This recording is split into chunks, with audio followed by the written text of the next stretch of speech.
के विकास नगर में एक चौंकाने वाला मामला सामने आया, जहां से बेचे गए सिम कार्ड्स का इस्तेमाल देश भर में बड़े पैमाने पर साइबर ठगी के लिए किया जा रहा था, जिसके चलते विकास नगर के आरोपी दुकानदार के खिलाफ मुकदमा दर्ज कर जांच शुरू कर दी है। दरअसल नेशनल क्राइम रिपोर्टिंग पोर्टल पर देश भर से मिली शिकायतों की गहन जांच के बाद यह खुलासा हुआ कि इन अपराधों में इस्तेमाल किए गए मोबाइल नंबरों का सीधा संबंध विकास नगर के एक स्थानीय दुकानदार से। मामले की गंभीरता को देखते हुए cyber crime police station Dehradun की ओर से जारी रिपोर्ट के आधार पर विकास नगर कोतवाली में आरोपी सजल अग्रवाल के खिलाफ मुकदमा दर्ज कर लिया गया।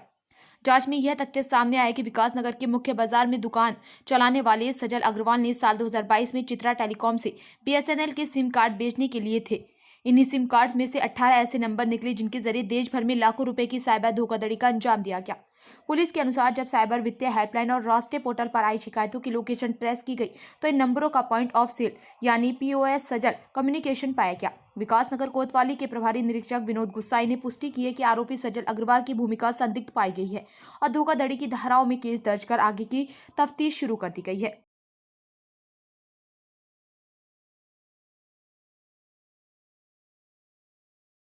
क्या मतलब क्या नहीं। हमारे एक हमें जो हमारा एनसीआरपी है, राष्ट्रीय साइबर क्राइम रिपोर्टिंग पोर्टल, इसके माध्यम से और जो हमारे साइबर सेवा जो 1930 जो नंबर है जिस पर साइबर क्राइम संबंधी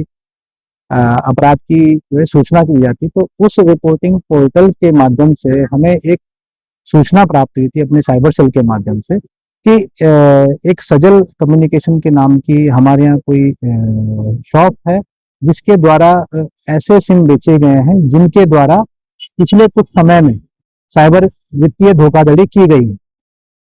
तो इस संबंध में हमारे थाना स्तर पर जांच करने के बाद हमारे उप निरीक्षक संदीप कुमार द्वारा इस संबंध में एक एफआईआर हमारे थाने में हमने लॉन्च कराया है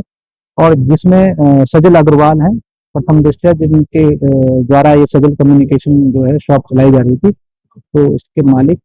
इनके विरुद्ध जो है हमने मामला दर्ज कर लिया है और